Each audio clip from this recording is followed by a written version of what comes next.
जितने भी दार्शनिक हैं, जैसे माल्थस हो गए, जनसंख्या के बारे में सबसे पहले बताने वाले, ठीक ना, जनसंख्या के बारे में सबसे पहले बताने वाले कौन हो गए? माल्थस हो गए, डबलडे हो गए, ठीक है, हर्बर्ट स्पेंसर हो गए, ठीक, और ऐसे बहुत सारे विद्वान हैं, ये ब्रिटेन के ही हैं, ठीक है। और सबका जीवन काल आप देखिएगा 1700-1800 में है। ब्रिटेन में औद्योगिक क्रांति की शुरुआत कब हुई थी? ब्रिटेन में औद्योगिक क्रांति की शुरुआत 1600 के बाद, मतलब 17वीं शताब्दी में हुई थी, ठीक है। तो ब्रिटेन में भी एक ऐसा टाइम था जब ब्रिटेन में क्या थी? बहुत गरीबी थी, जनसंख्या वहाँ पर क्या हो रही थी? बढ़ रही थी, तो लोगों को कोई उपाय नहीं सूझ रहा था। तो जो विद्वान थे उन विद्वानों ने अपना अपना दिमाग लगाना क्या किया? शुरू किया कि भाई जनसंख्या बढ़ रही है, क्या कारण है इसका? उसके कारणों को ढूंढने का प्रयास किया। बात समझ में आ रही है ना? ठीक ना। जैसे आपके जीवन में अगर कोई समस्या है ना, तो उस समस्या का सबसे पहले क्या ढूंढिए? कारण ढूंढिए कि कारण क्या है उसका। बात समझ में आ रहा है? अगर जैसे मान लो अगर हमें कोई चीज़ नहीं समझ में आ रही है तो उसका कारण क्या है? क्या कारण है कि हम उसको नहीं समझ पा रहे हैं? तो इसमें दो बातें हो सकती हैं, क्या? या तो ये टफ है, या तो हम वहाँ तक पहुँच नहीं पा रहे हैं, तो उसका भी तो सोल्यूशन है। बात समझ में आ रही कि नहीं आ रही है? ठीक। तो हर्बर्ट स्पेंसर जो थे, ये ब्रिटेन के क्या थे? दार्शनिक थे। हर्बर्ट स्पेंसर का जो जीवन काल है यह 1820 से लेकर के 1903 तक है, ठीक। इसी के अंदर मतलब 1820 में इनका जन्म हुआ और 1930 में ये, ठीक है, भगवान के पास चले गए, ठीक। अब देखिए हर्बर्ट स्पेंसर का जो सिद्धांत है, इनका सिद्धांत थॉमस डबलडे के सिद्धांत से बिल्कुल मिलता जुलता है। थॉमस डबलडे ने जो सिद्धांत बताया, इनका सिद्धांत थॉमस डबलडे के सिद्धांत से क्या है? बिल्कुल मिलता जुलता ही है। लेकिन अंतर क्या है वो समझ लेते हैं। देखिए हर्बर्ट स्पेंसर का ये कहना था कि जो जनसंख्या वृद्धि है, ठीक ना, प्रकृति जनसंख्या को नियंत्रित स्वयं करती है, मानव उससे क्या है? मुक्त है। हर्बर्ट स्पेंसर की मुख्य बात क्या है? प्रकृति जनसंख्या को खुद नियंत्रित करती है। जैसे अगर इनके मुख्य बातों को लिखा जाए तो क्या लिखा जाएगा? प्रकृति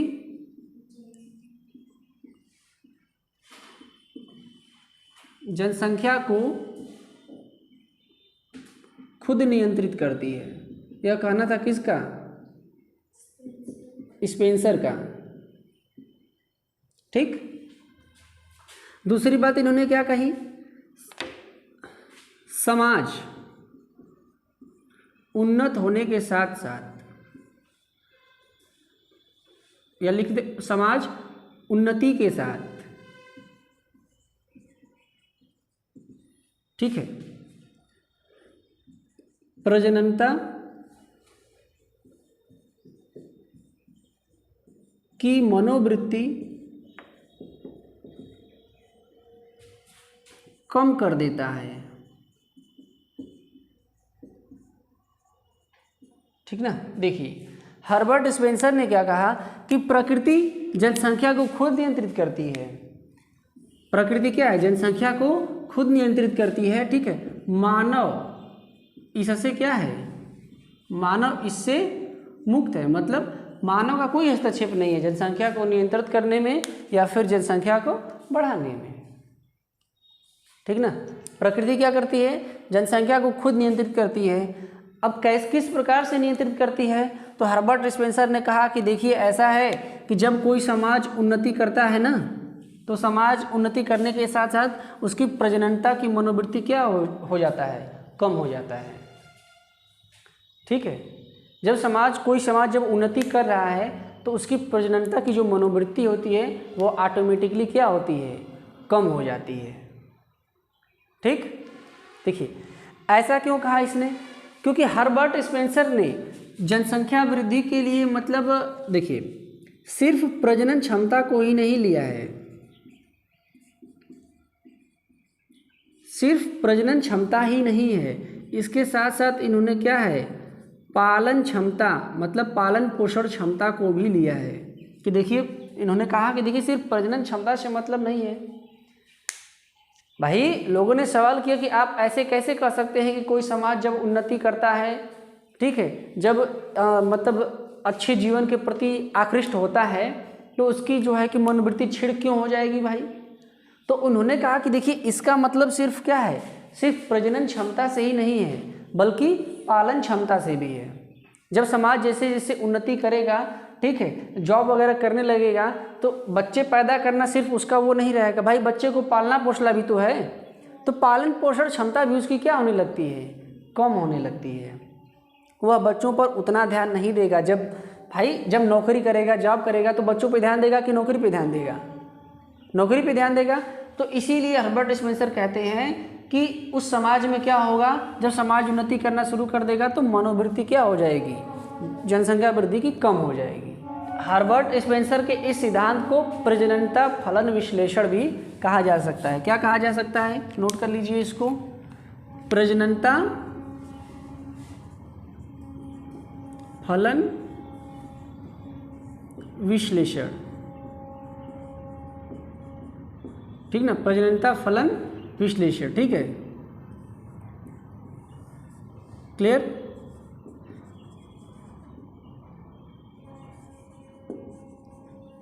एनालिसिस ऑफ फर्टिलिटी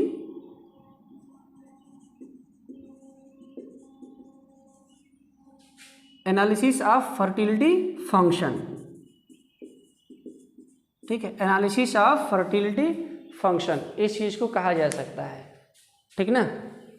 तो ये बात किसकी रही, हर्बर्ट स्पेंसर की। डबलडे के सिद्धांत से इनका सिद्धांत कुछ मिलता जुलता है, पूरा नहीं, ठीक है। इन्होंने क्या कहा, एक बार फिर से सुन लीजिए कि प्रकृति जनसंख्या को खुद नियंत्रित कर लेती है। जैसे जैसे मानो क्या होता है, सभ्य होता है, एक उन्नतशील समाज बनाता है, ठीक है, तो वह बच्चों का पालन पोषण उस क्षमता के साथ नहीं कर पाता है, ठीक ना। इसलिए उसकी संतानोत्पत्ति मतलब इतना वो जटिल होता है, ठीक है, मतलब उसके जीवन में इतनी ज़्यादा जटिलताएं आ जाती हैं कि वह फिर और ज़्यादा बच्चों की तरफ ध्यान नहीं देता है। इसलिए उसकी प्रजननता की जो मनोवृत्ति होती है, जो इच्छा होती है, वो क्या हो जाती है, ख़त्म हो जाती है, ठीक। दूसरी चीज़ इन्होंने और इसमें क्या बताया, तो हर्बर्ट स्पेंसर का ये कहना था कि देखिए जिस तरीके से जो बड़े जानवर होते हैं, जिस तरीके से जो बड़े जंतु होते हैं, उनके बच्चों को जन्म देना और उनके पालन पोषण में बहुत ज़्यादा क्या आती है, जटिलता आती है, ठीक ना। और जो छोटे जीव हैं उनके पालन पोषण में उतनी जटिलताएं नहीं होती। बात समझ में आ रही है।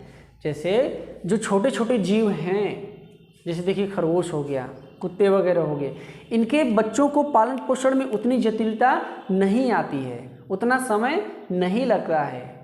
जबकि जो बड़े जंतु हैं उनके बच्चों के पालन पोषण में क्या है, जटिलताएं आती हैं, समय लगता है। इसलिए जो सभ्य समाज होता है, ठीक है, जो उन्नतशील समाज होता है, वो क्या करता है कि समय लगने के कारण और इतनी ज़्यादा जटिलता होने के कारण वह बच्चों को जन्म नहीं देता है, क्लियर। और वहीं पर जो समाज पढ़ा लिखा नहीं है, शिक्षित नहीं है, उन्नति की तरफ नहीं बढ़ रहा होता है, उसमें जागरूकता होती ही नहीं है, तो वो क्या करता है, ज़्यादा बच्चों को जन्म देता रहता है। लेकिन जैसे जैसे वह समाज क्या करता है, वह समाज भी जिस प्रकार से आगे बढ़ता रहता है, उन्नतशील होता है, तो उसकी मनोवृत्ति भी क्या हो जाती है, क्षीण हो जाती है, खत्म हो जाती है। फिर वो भी बच्चों को ज़्यादा जन्म देने में विश्वास नहीं रखता। क्लियर है। तो ये सारी बातें किसकी थी, हर्बर्ट स्पेंसर की थी, ठीक है। बहुत ही साधारण शब्दों में इनका सिद्धांत डबलडे के सिद्धांत से मिलता जुलता है, ठीक ना। अब देखिए ये जो सिद्धांत हैं, इन सिद्धांतों से क्वेश्चन कैसे पूछा जाएगा आपसे, ठीक है। तो जो पीजीटी के जो क्वेश्चन बनेंगे वो सीधा सीधा पूछ देगा पीजीटी में कि प्रजननता फलन विश्लेषण, ठीक है, किसके सिद्धांत की मान्यता है या किसके सिद्धांत को, ठीक है, एनालिसिस ऑफ फर्टिलिटी फंक्शन बोला जा सकता है। तो यह है स्पेंसर का सिद्धांत, ठीक। जबकि अगर नेट की बात की जाए तो नेट में किस तरीके से पूछेगा, नेट में सीधा आपसे क्या करेगा कि मान लीजिए यह लाइन दे देगा, ठीक ना, और इस लाइन को बोलेगा कि यह लाइन किसके सिद्धांत से संबंधित है, ठीक है। तो हर्बर्ट स्पेंसर के सिद्धांत से यह लाइन क्या है, संबंधित है। इस बात को क्या करना है, ध्यान में रखना है, ठीक ना, ये चीज़।